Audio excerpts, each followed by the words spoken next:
experience, no German skills, the job search took longer. Those cities are so much more foreigner friendly. Big mistake. Hello Shin, welcome to my channel. A while ago, I made a short 3-minute video about how I got a job in Germany as a foreigner with no experience, no German skills, and just English and my native language. I didn't expect much, but I saw that a lot of people watched it, so I decided to make a better, longer version where I share all the details, the mistakes I made, and the tips that actually worked. If you're struggling with job hunting in Germany or just want to hear a real story, this video is for you. Let's start with a bit of my background. When I first came to Germany, I didn't have any specific skills, no degree related to tech or business, and I didn't speak German at all. I only spoke English and Japanese. And to be honest, I wasn't even serious about job hunting at first. I spent time going to German schools, traveling, and working part-time at a ramen restaurant. So of course, the job search took longer. Mistake 1. Only applying in Frankfurt.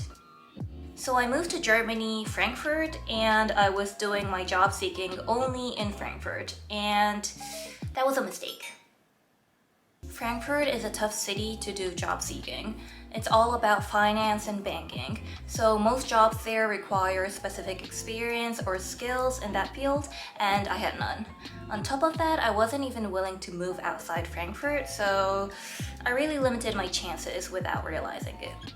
If I had been open to relocating in cities like Berlin or Hamburg, I think I would have found something way easier and with much less stress. After the lockdown, things got a little easier. Companies started offering remote work, which opened up more opportunities for people like me.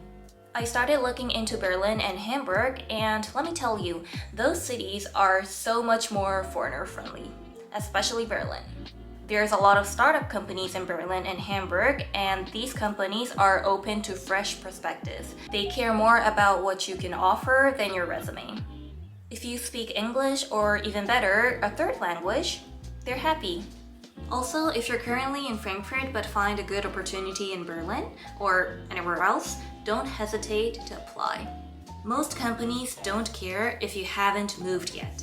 In my case, I was still in Frankfurt when applying to companies in Berlin. I always wrote at the end of my cover letter, I will be able to move to Berlin immediately if you decide I'm the right fit for you. And that worked just fine. Some even said it was okay to work remotely until I find a flat. So don't let your current location hold you back. Mistake 2. Searching for English jobs. That sounds logical, right? But no, when you search for English as a keyword, you get jobs that need English and German, or like English and Chinese. It's just waste your time.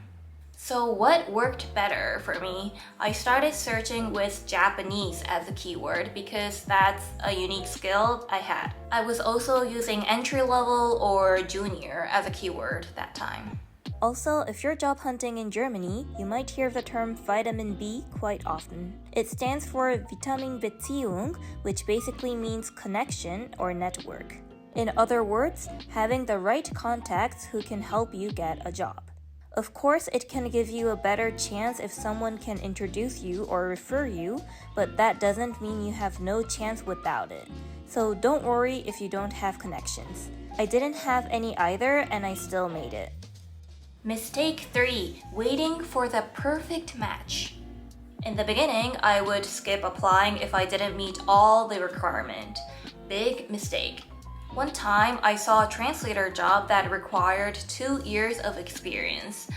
I had 0, but I applied anyways. I wrote, I don't have professional experience, but I translate all my YouTube content into English and Japanese, and I lived in both America and Japan, so I'm basically bilingual.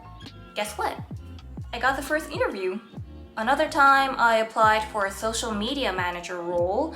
I had no real background, but I said, I work at a ramen restaurant and I manage their Instagram. All I did was post pictures of ramen, but it worked.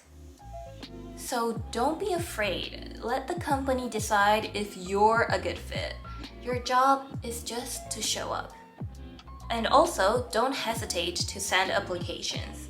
Even if you think you don't 100% match the requirements, just apply.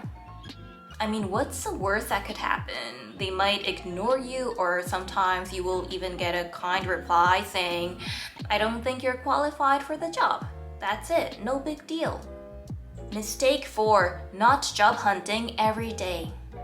I once found a job I really wanted and I told myself, I will apply tomorrow.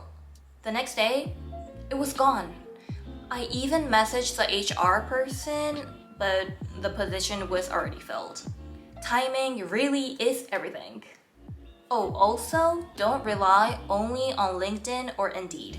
The job I ended up getting, it wasn't even posted on any big platform. They just had it quietly listed on their website.